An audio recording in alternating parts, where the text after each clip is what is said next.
Good evening. Oh, there he is, sliding in sideways. Oh, hope my text helped. No, I didn't even see it. Oh. You're like, oh, she starts 6:30. Better let you go. All right. All right, well, we will go ahead and call this meeting to order. Deb is online this evening. So we'll call to order at 6:30 with a flag salute, please. I pledge allegiance to the flag of the United States of America and to the republic for which it stands, one nation, under God, indivisible, with liberty and justice for all. Okay, so just for everybody's awareness that are online, we will have patron comments this evening. So when we call for them, please be prepared to raise your hand. That would be great. So we'll go into the approval of the agenda. Are there any changes that the board would like to make to the agenda? All right, I'm hearing none. We'll go ahead and approve the agenda with no changes. We have no items under the consent agenda this evening, so we'll move straight into patron comments. Are there any patron comments this evening from anybody online?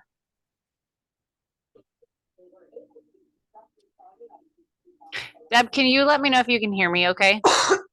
I can hear you just. Okay, perfect, thank you. All right, I'm seeing no hands go up in the air, so let's move straight into new business. Ms. Nerot for the integrated guidance presentation of plan and budget. Okay, thank you. Let me get my screen shared. So ultimately what I am doing tonight is I am going to go through this entire presentation. How do I get out of there? This one. Perfect. I'm going to go through this entire program or application tonight. What we need to do is go through it. I will present the budget. We'll look at some equity statements, and I have on my presentation the questions that I used in order that were used not only by me but by the previous administration to build it. And then we'll talk about, the data, why things were chosen. We'll look at our data specifically. We have data from the state for the past 5 years, ALSI specific data, and then we'll just kind of talk about the process as we go through. So contents real quick, we're going to do the purpose, background and content, who the planning team was, inputs, overview, and then what's next.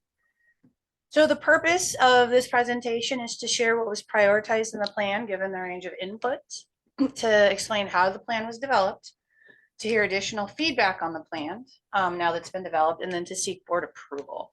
So please remember, this is a two-step process. The process we're doing tonight is the first step.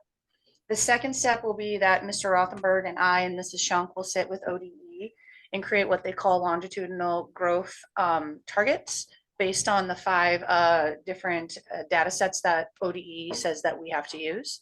And we have to be able to show throughout this plan that we are, how everything kind of attaches to that growth target. And then we are responsible as a district to ensure that we're hitting those growth targets that were set. A little background is that, so this integration effort was a response from the education and state legislatures. There are all these different kind of plans and grants out there that ultimately you were having to literally write a plan for each different grant. And so what happened was is the educational leaders went to the state legislatures and went like, do you really want to read? Krista, Yes. I think you just lost your mic. You went Can dead. you hear me now?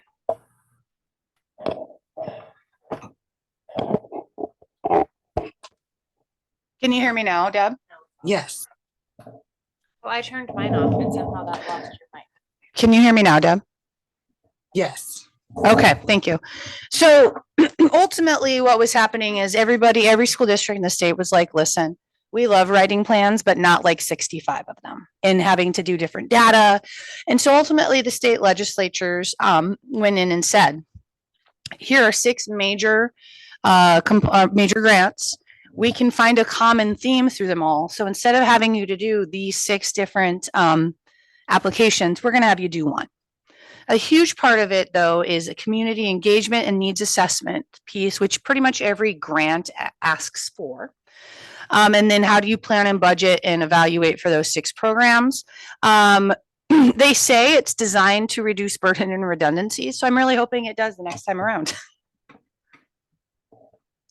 So these are the 6 programs that the integrated guidance encompasses. So the High School Success Act, which you guys have heard about, Measure 98, the Student Investment Account, or SIA, Continuous Improvement Planning, Career and Technical Education, Everyday Matters, which is actually the attendance, and then Early Indicator and Intervention Systems. So there are common elements, as you can see, that all of them have with common goals. So that's how they decided which 6 you were going to put together under integrated guidance. Again, the summary of the program's purposes. I don't know how to get rid of that side. We have to ask Nathan, can you get rid of the, okay, Can you do it on that computer?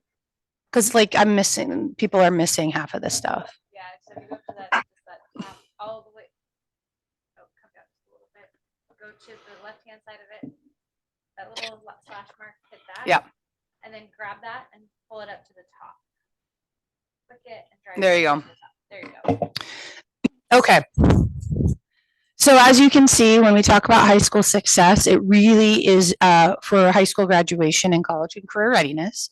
The SIA is mental health, behavioral needs, and increasing academic achievement and disparities for student focal groups.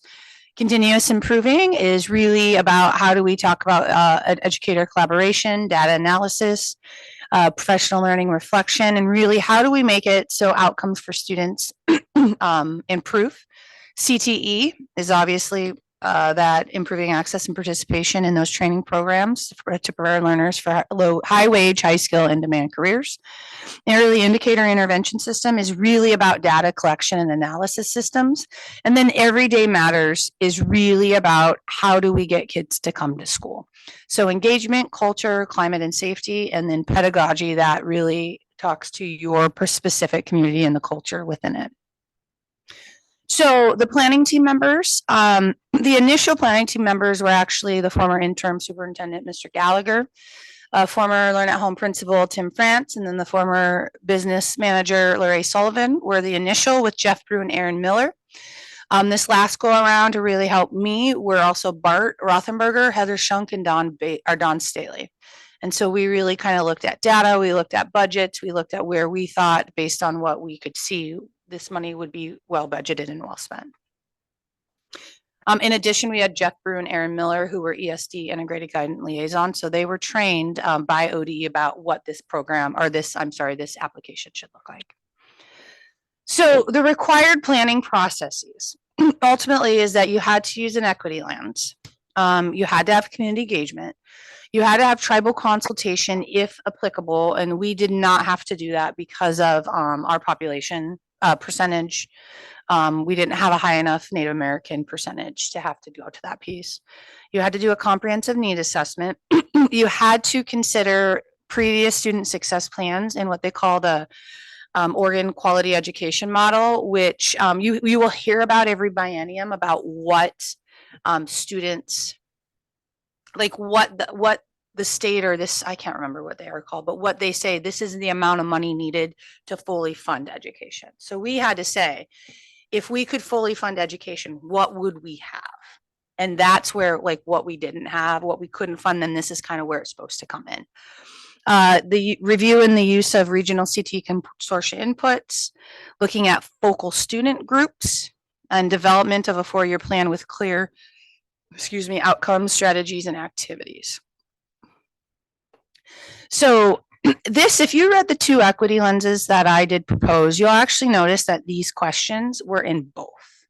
And ultimately, when we looked at how do we allocate our resources and really see if the investments are strategic, I used in redoing the budget and looking at the previous budget, I used these questions and I didn't answer them, but I kept them in the back of my mind as we went through. And Mr. Staley and Mr. Rothenberg and Ms. Shunk and I talked about a lot of those pieces. Like, ultimately, we're talking about how do we eliminate the opportunity gap? And the opportunity gap could be anything from the racial opportunity gap to the socioeconomic opportunity gap, to the opportunity gap for ableism, things like that. What are barriers to more equitable outcomes? So, when we think about, especially in ELSI, what are some barriers? Barriers could be transportation. Barriers could be the fact that we live in an area with bigger school districts that are closer to where people live and they make more money. So what are some of those things that we can really use this money to help overcome those barriers? And then, who did we talk to? How did we get our data? How are we collecting data? And then when we talk about the P through 20 professional learning for equity, the state, I want to say about 5 years ago, really sees education in this state as a preschool through college. So that's the P20 piece. It's really talking about how do we make a system that that flows seamlessly from the time the child enters preschool to the time they leave whatever sort of college they want, whether it be a trade school, a community college, or a university. So these were from last year's presentation.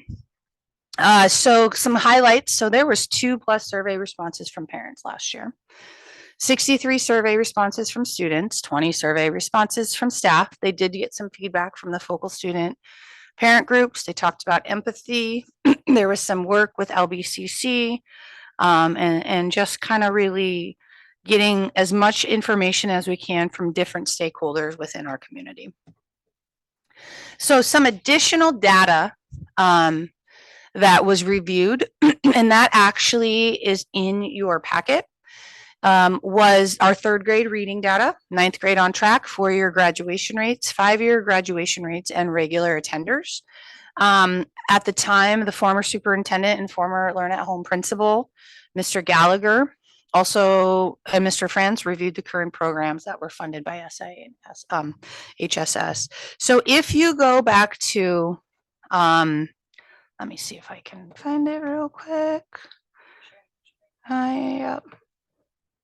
Let me see. I thought I had it up.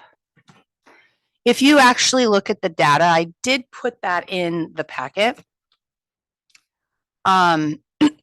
That data that you see comes directly from ALSE's data from 5 years ago through last year. So 2016-17 through, no, I'm in the wrong, through last year. So that is real-time data that you can see.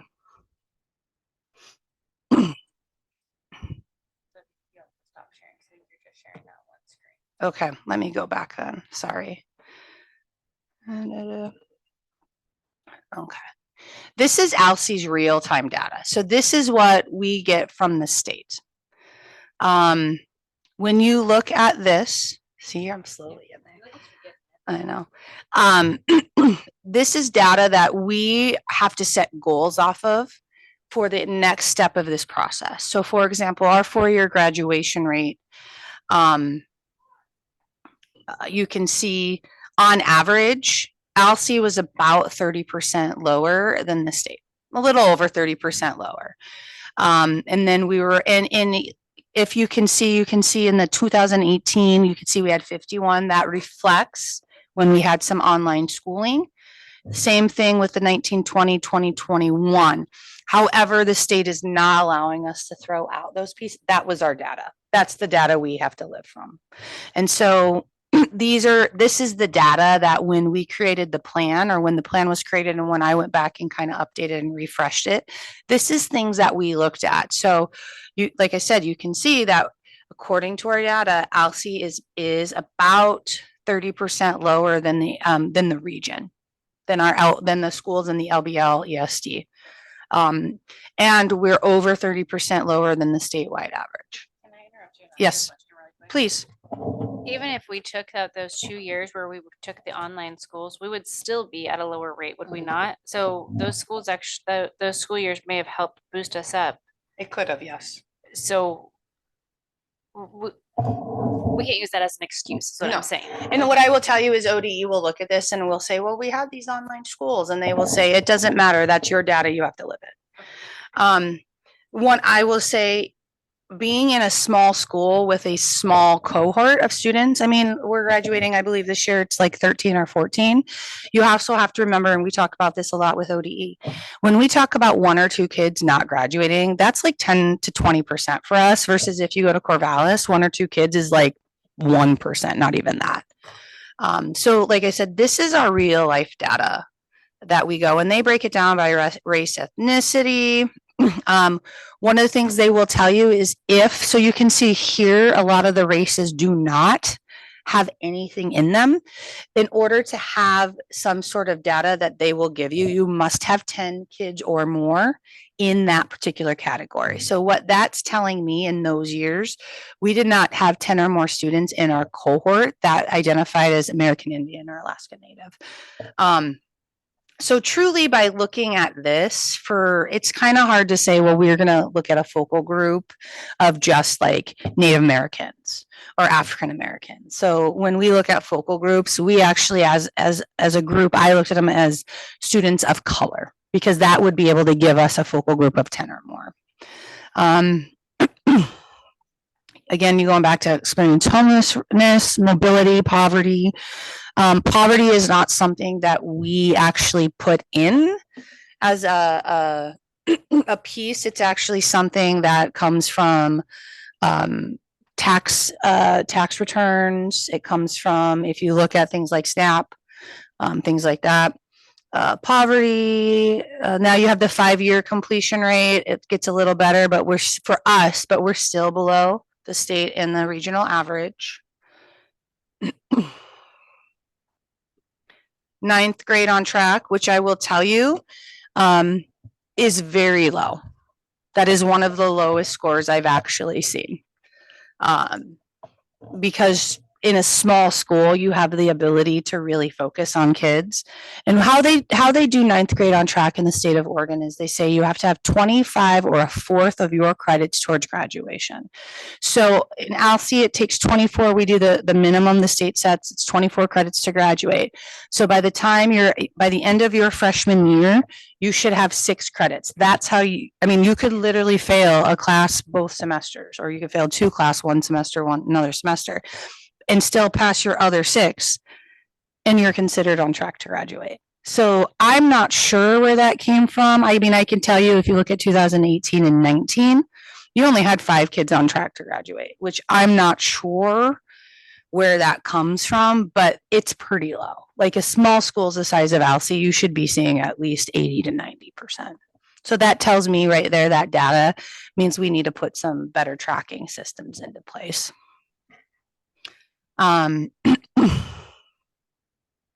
You go down a little bit more and you have regular attenders. Now, the state of Oregon considers a student who is a regular attender to have attended 90% or more of the school year.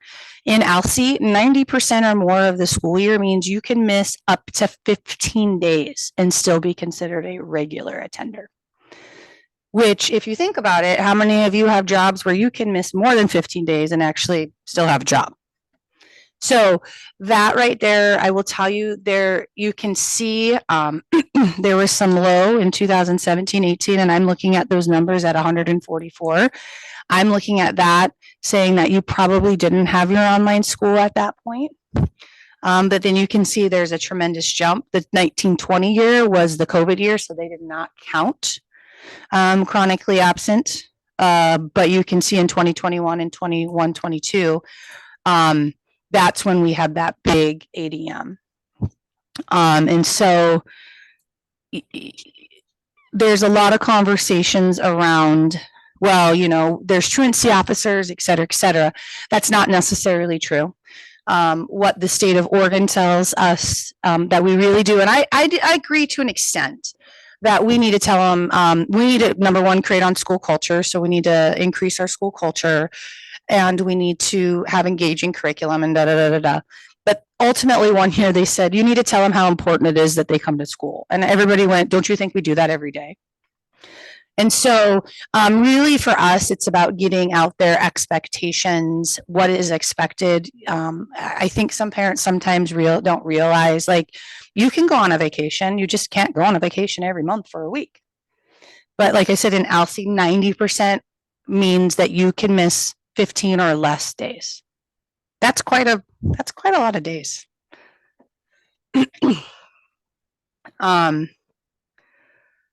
So we go down here. The other last one is third grade ELA proficiency rates. If you look at the 2016-17, 18-19, more than likely ALSI did not have enough students in there to give us data. And so this one's really kind of hard to do because it's very hard when you don't have data to be able to compare it. But so we're looking a lot of at our local assessments to look at our third grade proficiency on that piece. So this is for you all. This is what, when we talk about learning longitudinal growth targets, this is literally the data that we will start from. And like I said, even if they're like, even for like, hey, that's when we have a lot of online kids, they were like, it doesn't matter. You're going to have to use this data. Okay. Any questions on that? Well, Okay. The understanding of it. Thank you. I don't think I haven't gotten to talk about it quite like that in the past, so thank you. Sorry, Deb, I think I might have interrupted you too. your mic is off, so you can barely hear you again. Can you hear me now? Hear you now. Okay. So I was looking at these charts, and to me, they just, because of the online schooling, it just doesn't seem quite right. But I guess our data is our data. What do you do about that? Yeah, and I don't necessarily disagree with you. And I think that's why it's important to have conversations about data constantly and consistently, because the state, and I will tell you, yes, they are putting more, the legislature is putting more money into education, but they're saying, if we're going to give you more money, you're going to give us some data. And you're going to tell us, we're going to hold you accountable. And so, again, and I don't disagree with you, Deb. I think that in some aspects, that data maybe isn't truly reflective, but it is the data that the state took from that. Actually, it's the data that ALSI reported. And so back in the day when we were doing, so many students online and some, and a fewer in brick and mortar, we had asked for those numbers to be separated because we were taking in kids midway through school, taking in kids that were needing help. And so we were trying to get the correct information from, brick and mortar versus online. mm-hmm.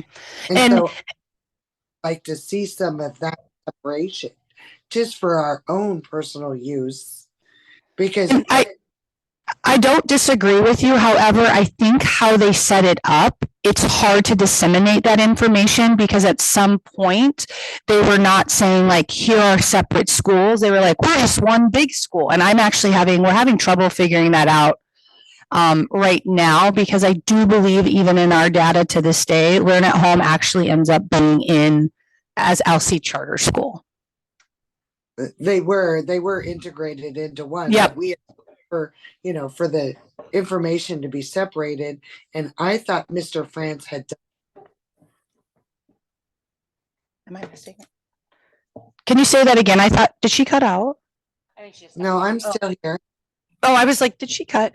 I mean, it's hard because even if you go back and look, like I was surprised too that we did not have like a Learn at Home section, because I can go back and look at data. It literally, all the school is just ALSI charter school. So we would actually have to go in by hand and pick kids out and put them in the right spot. So that could be something that we might have to go to ODE and set up. But I think it was how it was set up.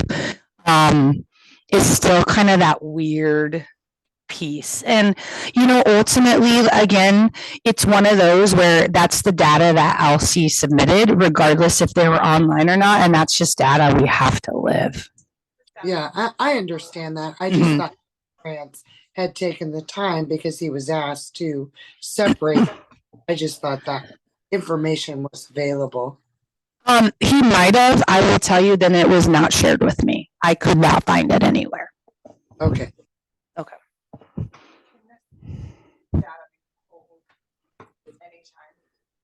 I can go back. So Jamie So on. no, this data can't be pulled on it. We can pull it through our systems, which I'm trying to set up.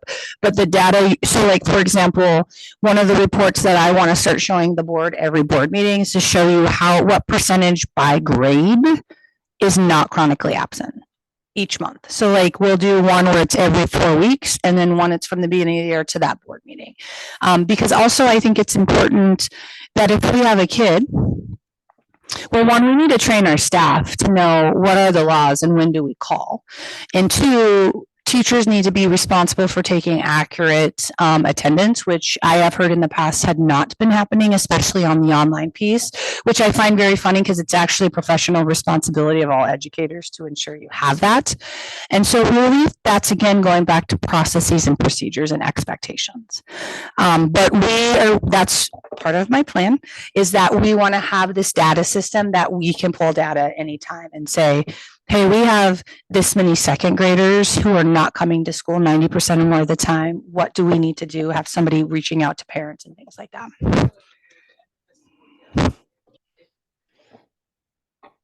have basically cut in half. I can't hear whoever's talking. We might have a I know problem. we might have to have them look at these. Because I'm like, So realistically, at the end of the school year, we can pull this report for the year, and we've lost at least half of Learn at Home Oregon, if not more. Is that correct? yes. Then we should be able to determine at that point see a significant uptick if Learn at Home was part of the problem. Is that correct? Yes, and I do think, in speaking with Mrs. Shunk, I think that there were some issues with data collection at Learn at Home last year that she is significantly working on. I do expect, what I will tell you for the chronically absent, I'm sorry, the regular attenders, I like that better, that the state average is about 70, which is still really low. But for me, if we can get up to about 70 and just work our way up, the state average prior to COVID was like 80. And so I think there are a lot of bad habits built in that time period that we're trying to break. And ultimately, my personal opinion, there are some laws passed that allow some of these issues to really occur. And so, you know, we have to, but I think ultimately what the state is saying is they want us to look at our environment and our culture and say, we want an environment that's safe. We want an environment that is inclusive to everybody. You know, we want an environment that is engaging. And that's really where the charge comes from. It's not the punitive, but what can we do to get people on board to come to school? And, you know, we know a lot of that is to really have processes and procedures that when people come, that we have a very consistent, predictable, and safe environment for not only our kids, but our staff. Okay, let me see if I can go here. I find it hard to believe that kids aren't coming because they feel unsafe. I mean, maybe I'm wrong. I don't think that would be the overwhelming number one reason people are. I actually don't disagree with you on that. But what I will tell you is one of the things that we really want to start looking at. So there is a law that you all know about. It was passed after the Kyron Horman went missing, and nobody knew until 4 p.m. that day that we are supposed to call home. I believe it's by 10 a.m. and let parents know that their kids are not in school. And I think that's great data to understand why kids aren't in school. You know, if a kid is having an issue and a parent's like, he doesn't want to come to school because he feels bullied. Okay, well, we need to have that discussion at school. We also have a lot of people who are still like, my kid has a runny nose, so I'm not sending him. So we need to actually also have a big push about when is it okay to keep your kid home because of sickness versus when do they need to come to school? Those types of pieces. So some, yes. Absence is considered when they've missed. Somebody's mic's not on. At what point of the school day are they considered absent? Is it like 20 minutes late, an hour late, or is it the whole day, or what? So they are considered absent, so it depends. So if they come in, if they are not if they are marked absent for any period, so first period, they are absent until either they come in or they're absent for the whole day. So you could be absent 25% of the day and be there the rest. So ultimately what that's coming down to is they look at each student's absent and they said this student was here 89% of the time. They missed, 140, or they were here 140 out of 153 days. And some of that 100, and some of that may say between 40 and 53 could be half days. And ultimately, and actually that's a great question. I do believe they do it by half days. So I do believe that. So we upload our system, and Laura, tell me if I'm incorrect. We upload our ADM reports, which say quarterly, correct? Our ADM reports, and they actually say how many days a student was present in that particular quarter. So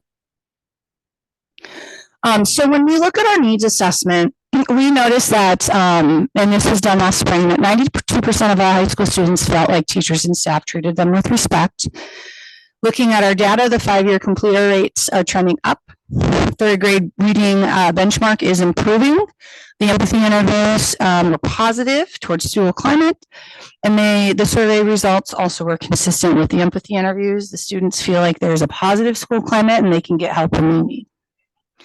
Some of the needs that came out of our data is if you look at the percentage of 9th grade students on track, it's in decline for ELSI.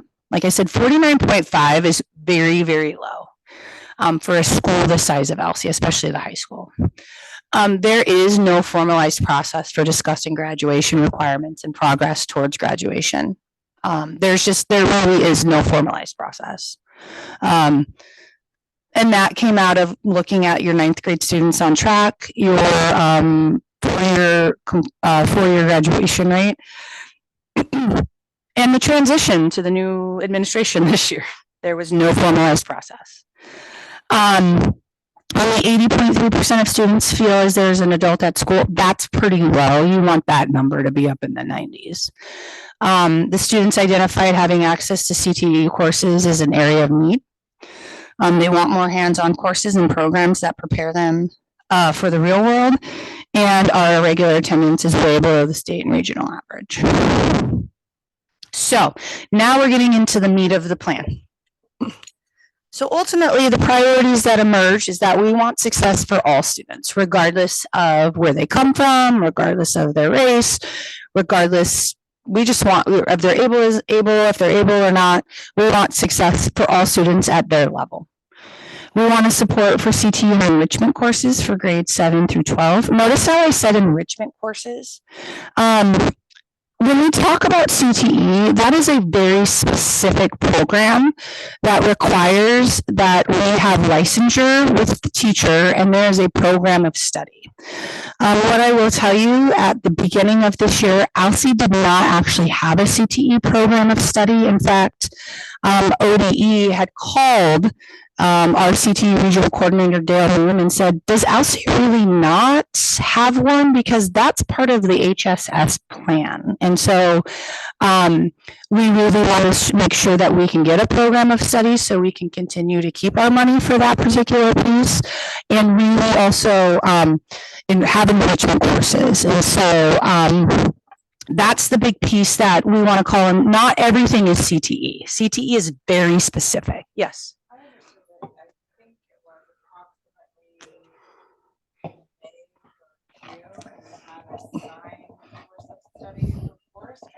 We had an application put into ODE. There's 2 parts to having a program study. You had to have a teacher with a certification, which we did not. And you had to have an approved program of study. We had an application for one to start going towards that process, but it was not approved. Support for STEM and enrichment activities for grades K through 8. Make sure we keep our class sizes small. We support students for college and career activities. There's support for after school and summer enrichment programs, support for high school students for credit recovery, staff support for instructional practices and curriculum implementation, and then increase attendance incentives and support for students. Deb, can you still hear me? I can hear you, but it almost sounds like you're talking really straight right into the mic, so you're sometimes kind of gargled. Okay, so I'm gonna do this then. Okay. And then whoever's talking around you, I can't hear anybody but you. Oh, because your mic's not on, Jamie. Okay. No, it was. Oh, was it? Okay. Here we go. I wonder if all of these are on, if it doesn't have a, if there's not, there's like, this is the primary. Unfortunately, Oh, okay. we always say, we always hear you, but I can't. Okay, yeah. Okay, so our intended outcomes for this plan is threefold. We want to ensure that all students are meeting benchmarks in third grade reading, ninth grade on track, and graduate with a plan. The health and wellness of staff and students is improved with a culture of safety and respect that supports social, emotional, and physical well-being, and that all students participate in real-world learning to fully develop future job and social skills. So those are the three outcomes, our intended outcomes. Some strategies that we are going to use that would help us achieve our intended outcomes is that we keep our class sizes small and have class support. So in this plan, you will see there are 3 teachers and 1 IA, that we have instructional curriculum and behavioral coaching for staff, that we actually have a data tracking system and that people are actually trained in the data tracking system, especially for attendance in ninth grade on track, that we continue to have a family liaison and attendance advocate, that we have a CTE enrichment and advanced courses for staff. So money would be for staff and supplies, that we use college and career readiness advising and field trips. Now notice college and career, if you look in the plan, is not just for high school. We're also talking about junior high.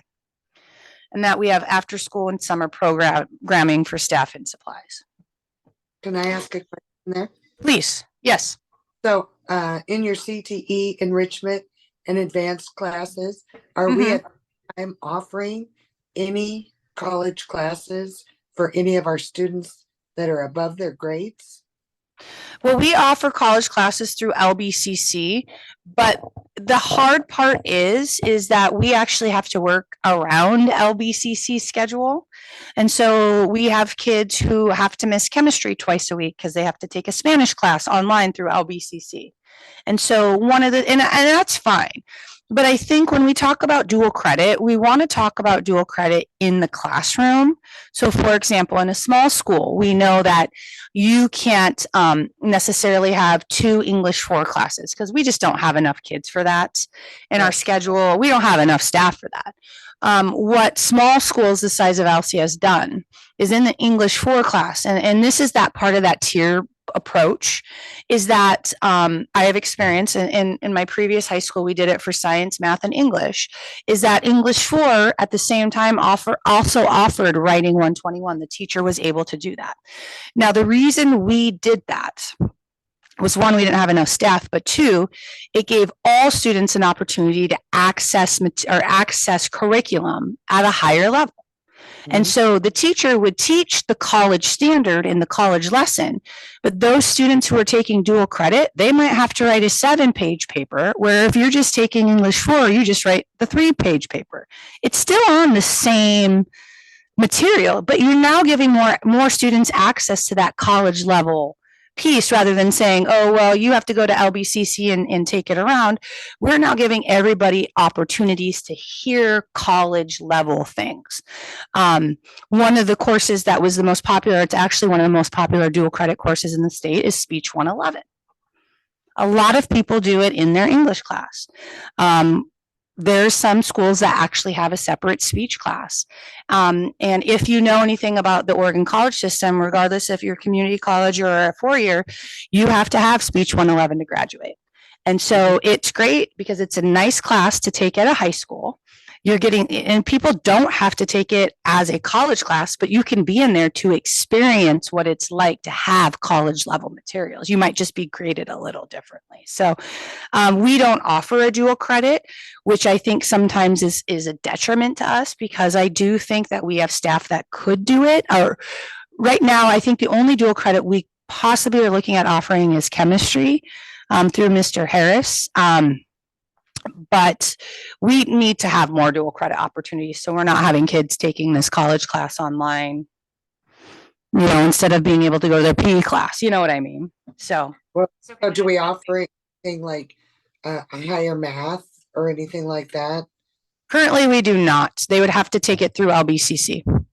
And that's available, easily available for students?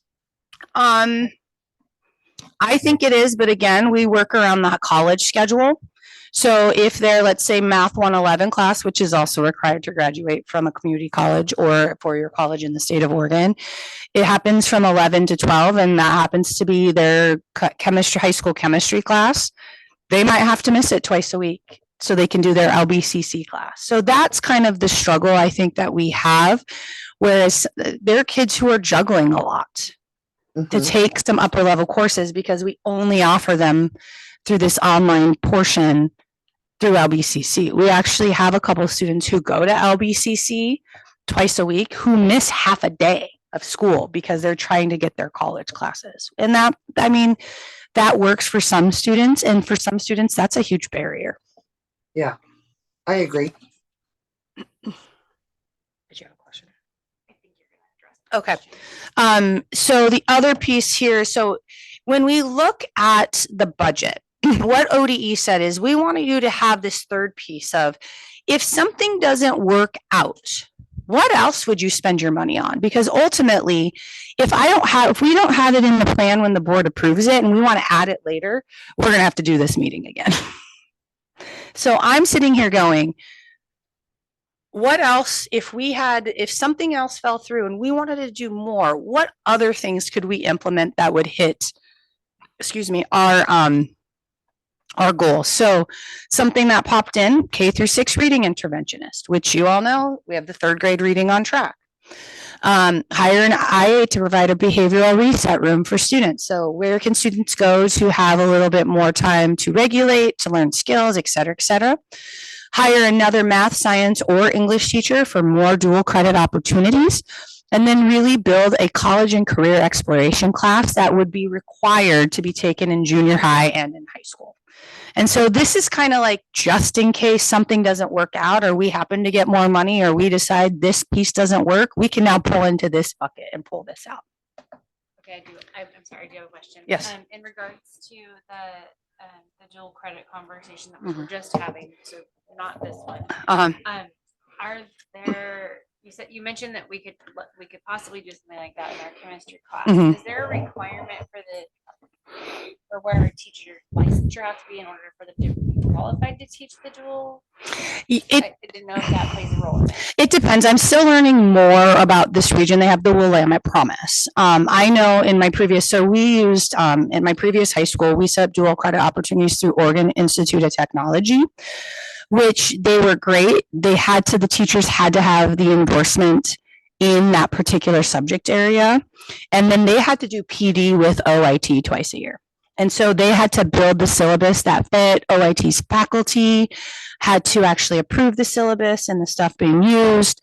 I will tell you, unless the laws have changed, which I don't really think they have, working with a 4-year college is much easier than working with a 2-year because they're actually 2 different sets of rules based on community college versus a 4-year.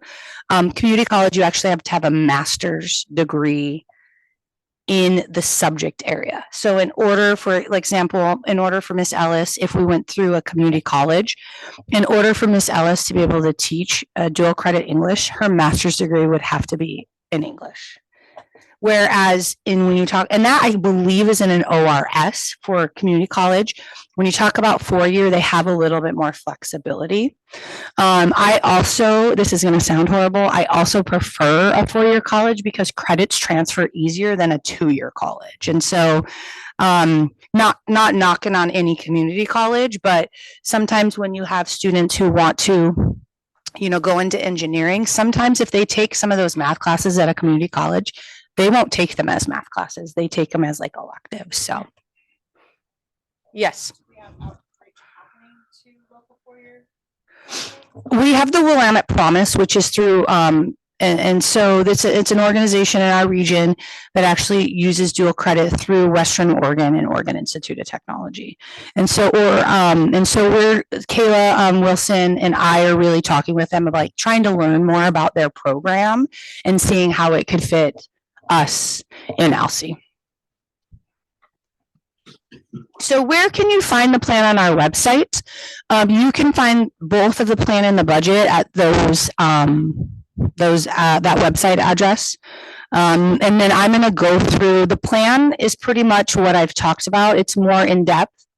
However, it's more of like the bullet points, blah, blah, blah, blah, blah, which I put on the board packet. And then I am gonna go through the budget with you all. So how the state understands success. So ultimately, what we're gonna do is we have to do an annual performance review. And then we have to do financial reporting quarterly that says, this is how we need to get our money. But they're gonna say, okay, well, if you're gonna give the money, and then at the very end, we need to see your goals being met. There are certain requirements for HSS that we have to find. I believe every 2 years, we have to go out and re-engage the community to see if our plan is still relevant. And then we will get audited every 2 years. The state will come in and say, okay, let's see what your plan is. What are you doing? Now, when I talked to the state last year and I said, so what if we don't hit our goals? Are you going to take our money away? Ultimately, what they said is no, but we're going to come back and have a conversation about what's working and what's not and try to help you figure that out. So this is the second piece of this process. It's longitudinal performance growth targets. So we are going to have to collaborate with ODE. Based on and make the data available for longitudinal analysis. So our data that I showed you, guidance established by the department. And then we're going to have to use applicable metrics for the overall population and disaggregated for third grade reading. Now those proficiency rates are measured by OSAS, which is the state testing that we do every spring. Ninth grade on track rates, we actually do a report every year that we have to say how many of our kids are on track. Regular attendance rates, that comes from the quarterly ADM. Well, our first ADM goes in what, October? And then we do one in, is it April or March? And then June, yeah. 4-year on-time graduation rates. That's a report we turn in, and the 5-year completion rates. We don't do that report. That actually gets pulled from a clearinghouse. And note that the completion rates and the graduation rates, those do not include GEDs. There is going to be, there is some talk, maybe some legislation that said it will include GEDs, but right now a GED is considered a dropout. And then other local metrics may be used. I haven't heard of a lot of districts using other local metrics because you have to have your data has to be very consistent and it has to be given in the same way every time. So everybody is pretty much just using the data that ODE is giving them. Please. So when it comes to developing your growth targets, Mhm. ODE isn't just gonna come and say, here's your targets, meet them. We, How does that get developed? okay, so what happens is the we have to sit down, the administrative team will sit down and say, let's look at our data. Where do we think we can go? So do we think that we can go up 5% each year? And then, you know, we set our targets for different pieces and we set them for our focal groups, which in this case are students with disabilities, students of color, and students who are identified as ESOL. So English as a second language. And so then we say, you know, based on this, this is where our targets would be. And then ODE comes in and says, okay, we did some analysis of this and we want to see if it's realistic, how much you grow. I went through a process with ODE and by the end, pretty much ODE says, here is mathematically and statistically what works for your district. Would you accept those or not? And they were pretty close to what I said previously with based on data. So it's a collaboration. Can I ask a question before you move on? Yes. The third grade reading proficiency rates, you mentioned that that's based on our state testing Mhm. this spring. We have historically struggled to get engagement in our state testing. Is that something that you're working on also to just make sure that, I mean, if we're gauging it off of that Mhm. test, which I hear also we want to, because we want to have that specific marker Mhm. to you know, to rate essentially. But if we don't have enough information in there, how do we handle that? I think we would have to look at local metrics, but we'd have to very much be able to have ours. Testing is hard. I'm going to just kind of give you my opinion. I like a good test. I really think a good test gives you a lot. I know that's not necessarily always the opinion of others, but I also think that this shows us how well we're doing. However, with a big caveat to that is that when we give these OSAS tests, it's a one and done, which it used to not be a one and done. And so sometimes when you're talking about kids doing a one and done test, sometimes it depends on the day. And so I think for us, it's really also teaching students resiliency and perseverance and knowing, you know, we talk with students constantly about give me a job where you don't have to show some sort of proficiency, whether it be via a test, you know, and somebody's like, oh, a hairdresser. And I'm like, oh, that's probably one of the hardest jobs to show proficiency in. And so I think it's really having that conversation that the more data we have, the better we can actually create our programs and the better we can actually look and see our strengths and weaknesses. And so we will get out to families the importance of taking it. Because really that will help us decide if we don't have data at third grade, it's really hard to say if we're on task or not. And how do we know that we might need to put more resources there if we don't know that? I think, you know, one of the things that I think is super important as teachers is teachers do have a gut feeling, but and I was a teacher once and I could probably tell you who did what, when, and how, but the state says that's not appropriate. We also have to have data. We have to have data that shows, you know, if a student wants to, or if we need to qualify a student for an IEP, we can't just say, oh, he needs an IEP. We actually have to have data that shows the need for that. And so a lot of these OSAS, that's what it's for, is it's giving us data. And then that's just one piece of multiple different data that tells us where our needs or our strengths and weaknesses are. So. Have the ability through what was formerly our math testing.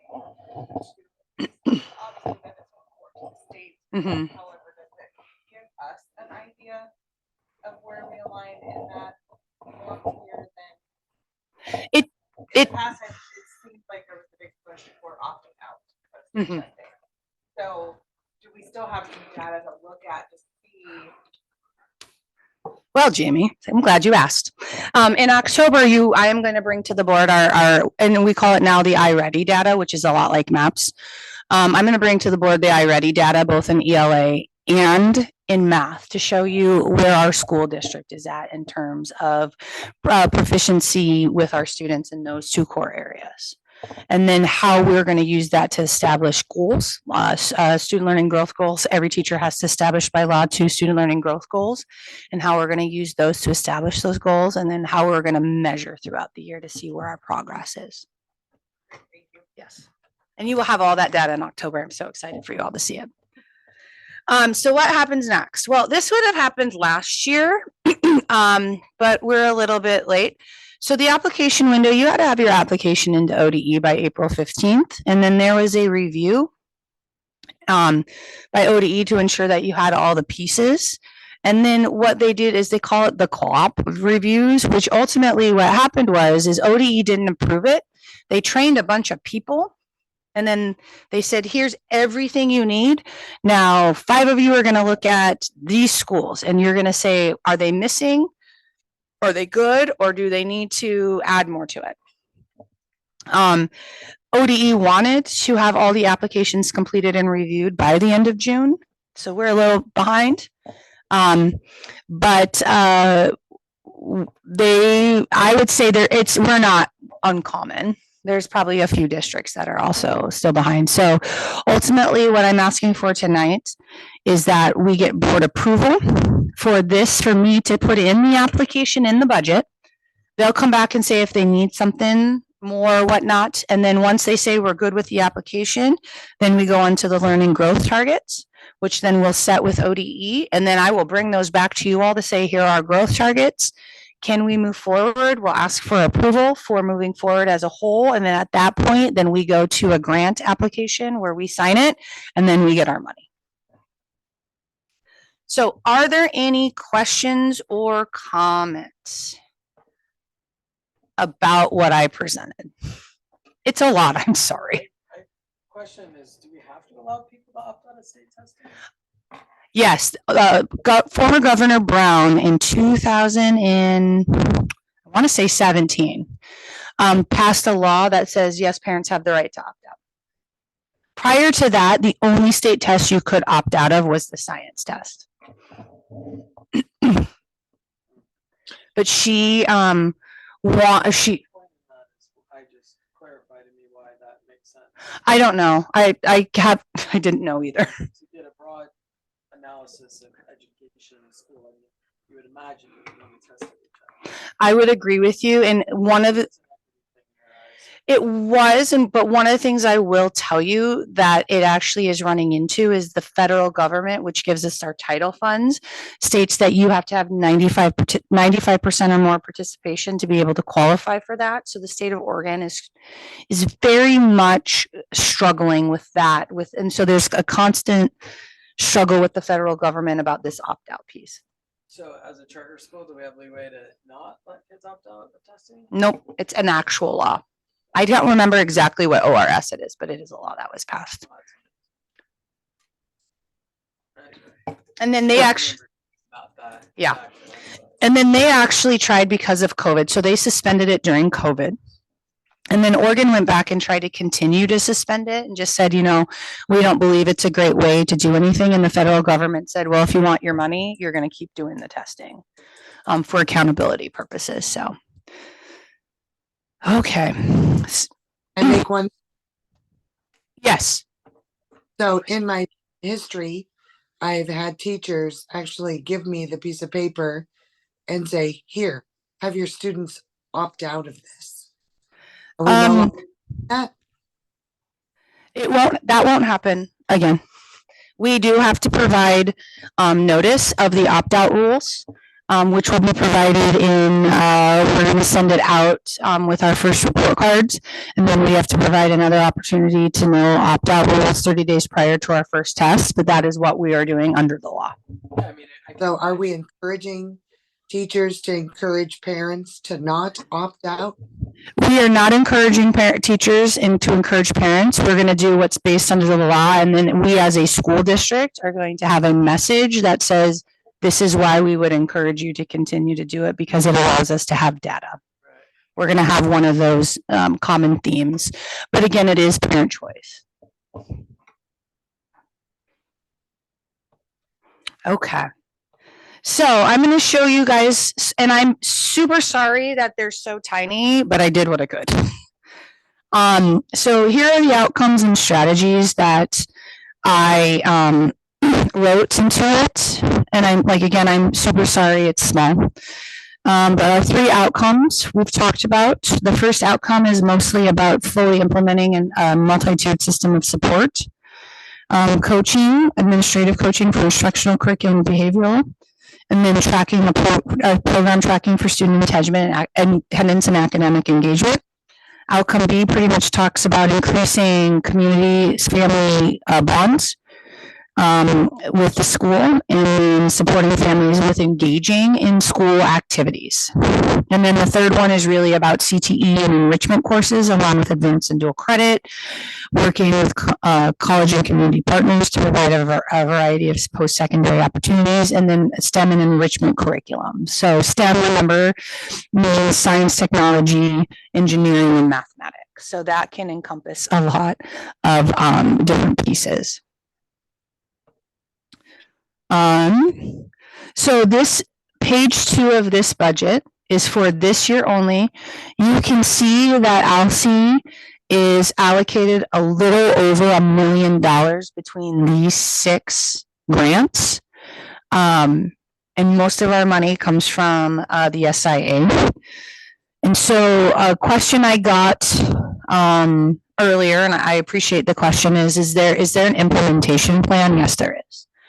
A lot of those salaries we've built based on staff that we have and staff that we had to hire. So for example, when we talk about on number 1, when we talk about reduced class size, that is for our PE and health, because you know that the state has requirements for PE, minutes of PE per week.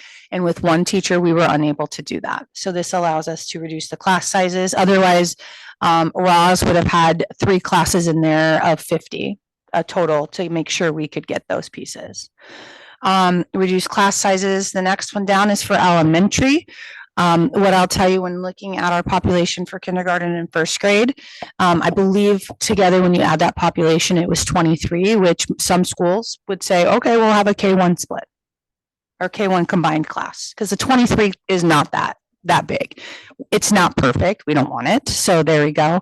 And then we'd be looking, the other one would be, we have a K1 class at Learn at Home that's like at 32. So splitting that. Talking about MTSS instructional aids for RTI, you can see it's a 1.33. Behavior support for TOSA for instructional behavior. Implementation of curriculum support, MTSS implementation. Our data collecting is called Synergy. So we had to train people to do it. And then we have to pay for it. And then we have a family liaison attendant advocate. You can see their supplies in there, professional development, because it's great that you have these people, but if you don't train them how to do their job, then you're not going to get the maximize out of them. Talk about after school programs. And that's one thing that, you know, I think it's important for us as a community and as a school to ask the kids what they want, because it's great when people come in and say, it's great that we want to have music. But if the kids don't want to have it, then it's not something we should be putting our time and energy into. K through 12 summer enrichment programs. It would be nice to have something here that the kids can do in the summer, even if it's for like 3 weeks in July. Talking about your CTE teacher. The stipend is in there as well. That would help us increase the having, you know, having a CTE teacher who wants to be at LC. Because I will tell you, CTE, there are a lot of schools around our region who pay a lot of money to keep a CTE teacher. And CTE teachers are actually super hard to come by because they want people from industry. Well, if I'm a contractor and I'm making $120,000 being a contractor, why would I want to come be a teacher and make half that price? So, I mean, that's kind of one of those, like, we want those people, but we have to also recognize what they do in industry. Enrichment teachers, especially for arts and culinary. We have an academic advisor. I think at a small school like LC, it's really hard to have a guidance counselor. It's hard to find one anyways. And so really looking at what we have, I think we need to build our staff and train them how to do these things. So we're not constantly going, we have to have a guidance counselor. No, an academic advisor could just be a classified staff member who is trained to do that. Online educational class and advanced course tuition and fees. So that would be our Edmentum or LBCC. I put in a summer school coordinator specifically for credit recovery. I thought because our 9th grade on track was so low that we need to give our kids opportunities to actually make up credits over the summer. And then some professional developments. And so that would be for this year, the budget for this year. And if you look for page 3, the budget, it's pretty much the same. But as you know, salaries go up. So there were some things that we did take out to ensure that we could keep some of the salaries the way they were. But it's pretty much the same thing. And then if you look at the page 4, that's the tiered approach. So like if something were to not come out of the 2 salaries, you know, here's some other options we could have. If we didn't have these, if we wanted to, you know, whatever, we would actually have to come back and redo this whole thing to have a discussion. And so I thought, okay, just basically what I'm looking at, what are some things that we would want? And so that is the budget. Are there What is this like? I don't understand. Is this monthly or annually? Because 1,500 doesn't seem like a lot of money. For which one? I'm sorry. Summer school coordinator. Like, I'm just curious how these, are these like their annual or monthly, or what is the number actually? So- What do you say to call them? So like, for example, if we do a summer school coordinator, our summer school would be an online class. So you would pay somebody maybe like 10 hours a week for 8 weeks to just monitor the kids is really what it would look like. So like it would maybe be $1,000, maybe a little bit more. All right. But we always have, So just curious. no, thank you. And I appreciate you asking. Um, What about like professional volunteers? I mean, we do have people in the community that have a lot of talents and a lot of abilities. I Mhm. mean, have we ever asked for people to volunteer to teach like extracurricular activities or offer opportunities for kids to mentor through like their work or programs? I mean, I'm just, you know. well, some people so are benevolent, a lot of people are benevolent, and if they're asked, they might be offering up, hey, yeah, we'll teach someone about, you know, what we do, or we would come in and do a class, an elective during J term or something like that. So we have had that. The thing that we have to be careful in is like if we have a person coming in and teaching for credit, we actually cannot give them our high school credit for it. Classes have to be taught by certified teachers. But we could look at enrichment courses, but I would probably still ask that a staff member be there to help make sure that that course is running smoothly and that for behavior management purposes. And I will be honest with you, with this budget, this gives us that flexibility to actually also hire people to do that. You know, when you look at, you know, when we talk about summer school, and I appreciate you asking that, it's not that we have teachers teaching. A lot of that can be online. So then those students can do it at any time. They just have 8 weeks to get it finished. So you're talking about if kids want to travel, okay, you can travel with your class. It's just that this person would ensure that those classes get done on time. When we talk about after school enrichment, you know, again, you know, I believe that we really need to ask the kids what they want and see, you know, maybe the junior high kids really want a culinary class, which is something they don't actually get during the day. So, you know, we have a staff member that can do that, but CBA says that we have to pay them a certain amount. Do you still have access to, or plan to have the YTP/work study type of thing through the summer? I thought that was part of credit recovery. It is, but YTP is only available to those students who qualify for a 504 or an IEP. We can, So, Hello, work study- anybody hear me? Hello, Hi, Sarah, we hear you, but we're not taking public comment at this time. can I just ask that somebody please repeat into a microphone what the questions are? So that I can hear what's being said, so the people aren't talking to a microphone? Thanks. Yes. okay, say that again, Jamie. I'm curious if we're still going to be offering the program YTP/work study. I know in the past, there have been some credit recovery options to students through a summer work program. And I believe some were 504 IEP related, but I thought some were also not. Yeah, well, so work study, so YTP specifically is for 504 IEPs. And so we would do that for credit recovery, but online would be like English, you know, English classes, math classes, things like that. Because those ones would have to be taught by a certified teacher on that. But I have, in looking at some of the credits that are coming in from this summer, we do still offer those work study pieces. But YTP, like I said, is specifically for students on 504s and IEPs. Is credit recovery going away at some point? I thought that was a COVID thing. Like, is the credit recovery going to be an ongoing thing where you can get a C in your junior year and pass freshman, sophomore? Is that? Okay, be more specific. I guess I don't understand the question. Well, I mean, currently isn't the credit recovery program, if you failed like the prior year and you get a passing grade in your next semester, then you get a passing grade for the. No. year before. No. It was working that way, I know. Well, it was sort of working that way. So like, for example, if you failed, let's say English 2, that second semester when we were in COVID, you were supposed to get an I. Then the schools were required to come up with a plan on how to get that student to be able to pass by a certain time. Some schools chose proficiency, because like, for example, in my previous school, my math teacher said, listen, if you got an F in Algebra 1 second semester, but you're taking geometry, which I know some of those concepts were in geometry semester 1, and you can show me proficiency on this final, I will go back and give you a passing on there. But no, currently, if you fail English 2 semester 2, you got to take English 2 semester 2 over.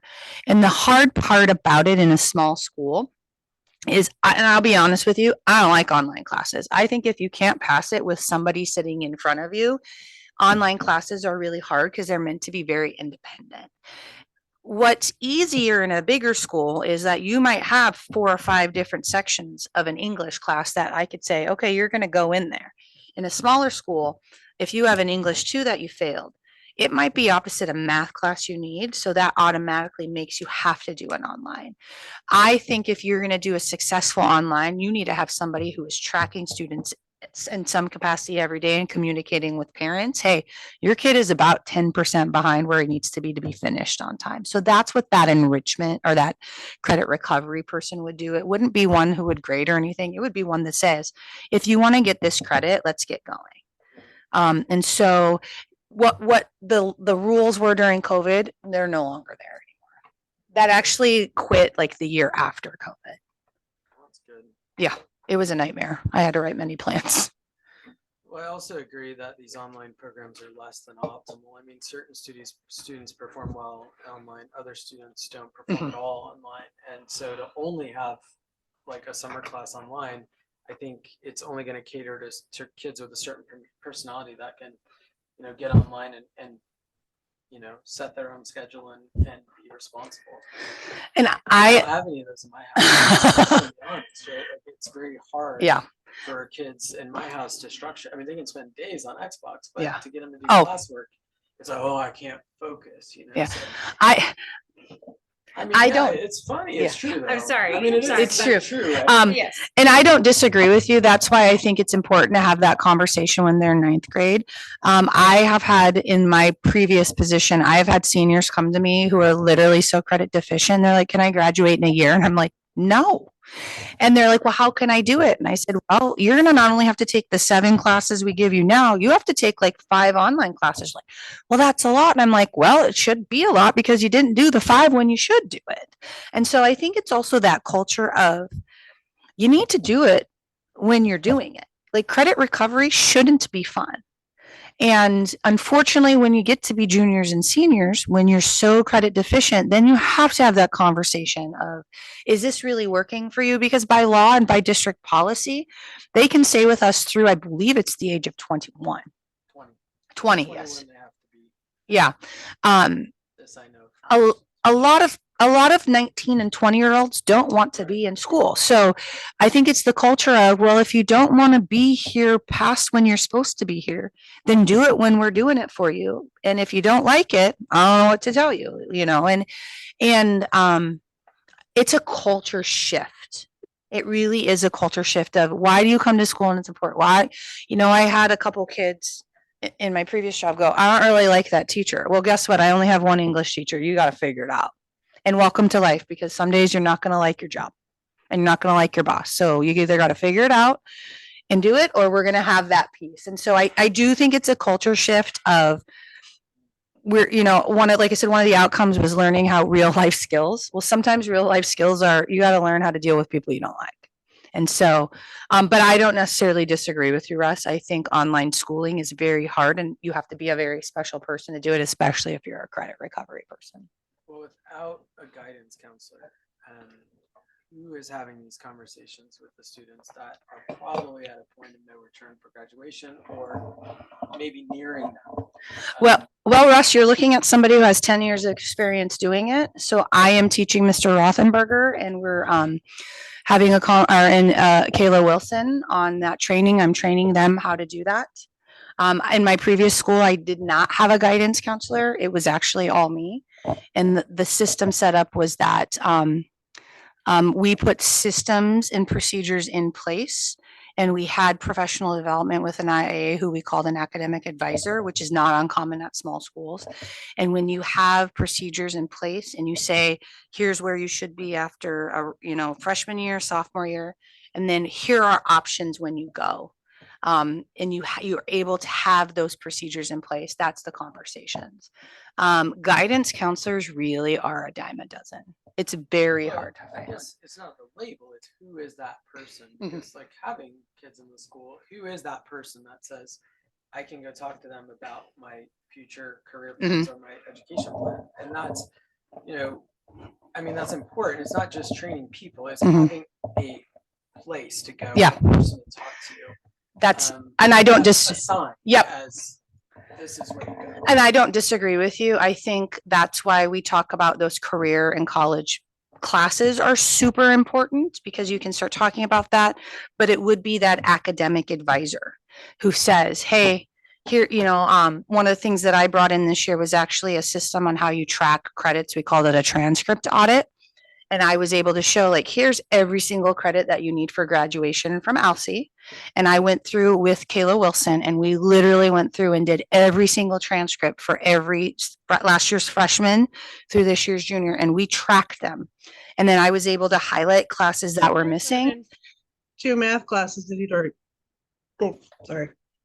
Can I ask you to please mute yourself? Yes, sorry, guys. I thought I was. And then conversations were had and I had, Kayla sit with me to show her how we would do it and Mr. Rothenberger as well. And so when kids came in and said, I don't really want to take that class, we whipped out the transcript audit and I said, unfortunately, that's a class you need for graduation. And so you have to be in that class. And it actually was a much easier conversation because they could visualize what classes they needed. And so I was able to look at some seniors and say, hey, you actually only need like 3 credits, and those credits are English, civics, and an elective. And they were like, oh, and then it was like, hey, can I leave early or come late? And we looked at the schedule. But I also had conversations with seniors that were like, you need not only English 4, but English 3. And they're like, no, I don't. And we were able to whip out their transcript and this audit. Because transcripts can be really super hard to read if you don't know how to read them. Well, I feel like historically there's been this trend to hold on to students for financial reasons for the school, although they have no opportunity to graduate. And when that happens, it's at the student's peril because most students, when they get to 18, if they haven't graduated, they just drop out and they go into the workforce. Very few succeed in getting their GED or moving on. So Yep. I just think we have to be proactive early on so that these students aren't set up to fail, and then their junior year they're like, well, I only have 7 credits, so how am I possibly going to do this? And they just disappear.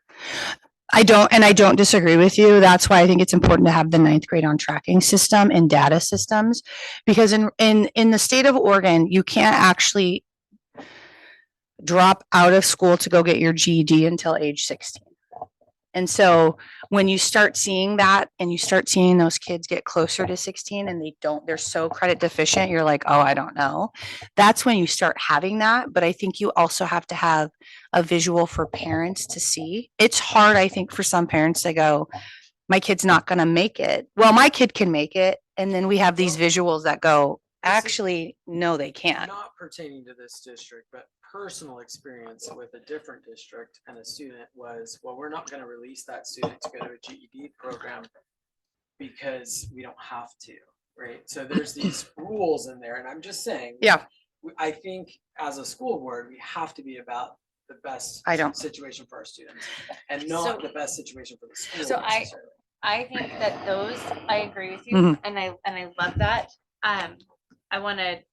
But I think that's like a work session, like where we have some, I don't, Sure. like, please don't lose track of that, because I think we need, I think those are conversations we want to continue, because I don't think you're that person. No, Chris. I'm no, just saying I but, think we like, have to I be know that we're- cautious about Yeah. I want to make sure we focus on Yeah. this Sure, here tonight, that's so we fine. can also get through this, but, and all the questions on this, but I also think that Oregon's setting our kids up for failure by saying that that's not a graduation, but we can't Mhm. fight No, them I on agree that, with but, that too, but like, let's as a board, make sure Okay. we put a pin in that one, because I think we want to continue to have that conversation. And there is just a law passed that will help you with that conversation, and we could talk about that later. So that is what I have. One of the things that I do want to bring up, I know we talked as a board about an equity statement. I know there was some questions about that, in terms of what would that look like. I've sent out 2 equity statements. Is there anything, and I will tell you, I do have to submit as part of this application, an equity statement that ALSI has adopted, the board has adopted. So in looking at the 2 equity statements, I will tell you, one is from the Higher Education Commission and one is from ODE. They are sample ones. If we would like to adopt one, either one, we could take something out. I actually have it on a spreadsheet, not a spreadsheet, a Word document. If there's a piece of anything that we want to take out, this would be the time to do it. I know, Russ, we had some conversations at the last board meeting that talked about the race and overrepresentation of children of color in special education and underrepresentation. And I know that you had some conversations about that. Soren and I had a conversation about the P20, the community college piece. And he just said, well, you know, he asked me about what that was. Is there anything that anybody would like to, I mean, are we good with these? Do we like the general, but there's pieces that we want to take out? I need a little guidance on this. My personal preference is the HSC. Okay, I agree. I like that one also. Okay. But I just wonder about basic editing, removing the references to higher education. Okay. I'm not sure that's for this specific thing. okay, I can do that too.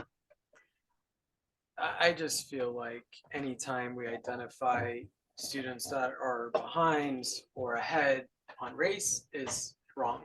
I believe the language should be more of a benign nature of we recognize that students from various backgrounds, races, or situations may be a higher proportion or a higher percentage in special education or a lower percentage in gifted and talented.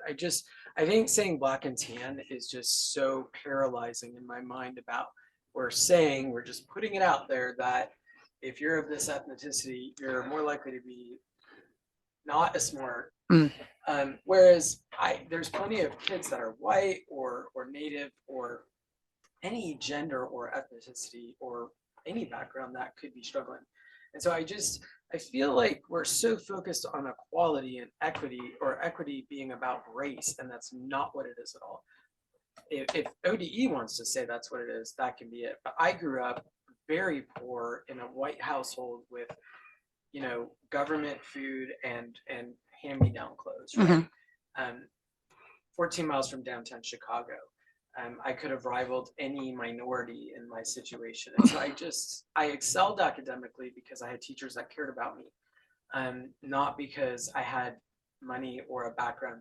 So I just think the language could just be more neutral. Okay. That we just understand that multiple factors can cause students to be of a higher percentage in their, you know, special education. I just don't like black and tan.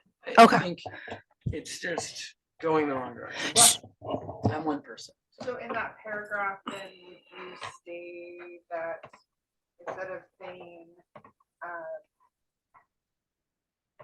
we have. Krista, Yes. we really need people to speak to their mics because we cannot hear you. I We're trying, Deb. read right into my mic. I We're really apologize. trying. I know it's Jamie and Russ that they're not talking. Sorry, Deb. Is that better? Oh, mine's on a minimum. You're going to max. Can you hear me better, Deb? I don't know. You're breaking up, Deb. Maybe it's your internet. Sorry. I can hear. Maybe my son is sucking it all down the line. I mean, I'm almost putting my mouth on the mic. Are you saying you still can't hear me very well? No, you're very quiet. You and Soren are very quiet. I think for me, it would be, we must directly address the overrepresentation of children of color in special education, underrepresentation and talented and gifted. I think it should be more of, we must directly address, you know, maybe not even address, but we should help all children of every background, talented and less represented in special education. I mean, I feel like, I mean, it just call me crazy, but as a child, I grew up in what I considered a non-racial. And I was a student of the 70s and 80s, right? I didn't see race because I grew up outside of Chicago. But I see it a lot today in this representation of, well, if you're a race, you're automatically underprivileged. And I think that's setting the wrong tone. It could just be worded in more of a benign nature that covers everybody. Okay. Okay. Underserved be the better word? Well, what I'm thinking is, and I know which one that you're looking at. What about we believe, we'll just take out the last sentence. We believe students receiving special education services are an integral part of our educational responsibility. And we must welcome the opportunity to be inclusive, make appropriate accommodations and celebrate their assets, period. Yeah. I mean, He's also talking about. Which one? it's the third one down, Third one second down. line. That's the one she just edited. Yep. Does ODE require language regarding race or? No, we can say, we can make this for us. So like, if you guys are saying we don't want to have anything with race in it, we just want it to say all students, I can take that out. Yeah, I just don't want to, like, I feel like we can represent everybody better without Yeah. singling out race. Okay. I mean, Taking that's that last my sentence personal out. opinion. But it's not the last sentence that references color. Yes, it does.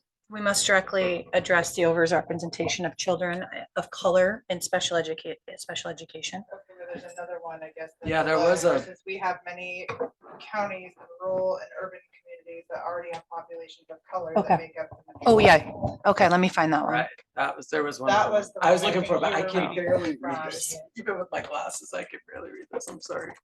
I'm like, I had it bigger at home, but I'm struggling. Sorry. Oh, it's not you, it's just. Sorry, That's hold where was on. I just the saw it. Underserved versus. Do you know which one it is? 1, 2, 3, fourth one. Fourth, we believe. Yeah, it's the third fourth and the sentence, second sentence. Oh my gosh, I just. Yeah, it's the fourth, we believe, believe second we We sentence. have Sentence counties in the rural and urban communities that already have populations of color. Okay, okay, I'll take that out. Would you guys, if I took that out? Yeah. Okay. I mean, like I said in the beginning last meeting, I think this is a pretty good statement. I just have a certain sensitivity to this All because students. all students should be Period. equal despite, I think as soon as we set something up, even if we think it's helping someone, we're just Well- isolating them out as different. And I think the goal is not that they are equal, right? Right. But that they have the support that each person needs based on where they start. Mhm. Right. So that we raise, Right. rate. But Okay. that shouldn't be indicative of Yeah. race. that Right, should be no, indicative just- of your needs, Okay. your individual needs as Okay. a student. Okay. Okay, so if I take out those two sentences, would we be okay with what we have? And then that's what I could say that we adopted? Okay. Deb, do you have any concerns with that? Nope, I think that is great because that was kind of my belief too.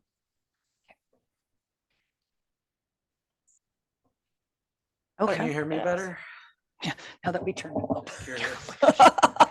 Good thing we called tech support. Okay, all right. So the next step would be, does the board approve this application and budget as presented? Or is there anything that you guys would want me to do? And then we would have to come back again to fix that. So I would entertain a motion at this point unless there was additional questions or, Yeah. I would like to make a motion to accept the integrated guidance plan and budget as presented with the equity statement with edits requested. The HEC equity lens statement. I'll second that motion. all right, so there is a motion and a second to approve the integrated guidance plan as presented with budget using the HEC equity lens statement with agreed upon adjustments. Any discussion? Any further discussion? So just so I'm clear, so we're talking about the language change. Is that The correct? language change in the Equity Lens HEC document that we just discussed. And the Yes, whole, thank you. the motion itself is actually for the integrated plan and budget overall, including that HEC equity statement. Correct, with the language change. Yes. Okay, Okay. I'm not hearing any discussion, so we will go ahead and do a roll call vote. Jamie, Yes, Deb, yes, Russ, Yes. Soren, Yes. Christine is a yes. That Chris, I appreciate passes. your hard work on that. That was Thank like a you. pretty in-depth, That was so. very end up. Thank you very much. And thank you for outlining it for us so well. The only other thing I have, that's not really on the agenda, but I'm just gonna make a call out to hopefully save Laura's life. She is trying to set up monthly meetings with the board, with the superintendent. So please, please, please get dates or a day that works well for you to meet with Krista on a monthly basis. I think she's willing to go anywhere and everywhere to do that. No. Yeah. Quick trip. Just hop in. But if you could get in contact with Laura to set that up, she'd be happy to do I that. can do And that first and Monday, with Friday that, every month. we will adjourn at 8 p.m. Thank you. I'm expecting that at 6. bye-bye. Right, Deb. Or whatever one of you said, whatever it was, just pick that one, Laura, that you emailed me. I'll email you back. I'm sorry. And we'll pick that one and then we'll just do that every month. Yeah, we'll just do that every month. Fridays are normally pretty good for me. Normally I have to run to Salem on Fridays, but it's really flexible because it's not surgery. It's normally moving stuff around. So I can like meet you up in town, like Corvallis or somewhere. And then we could like, whatever's easiest for you, but you know, we'll figure it out for the date. You emailed me. I'm sorry, Laura. I've had a really tough like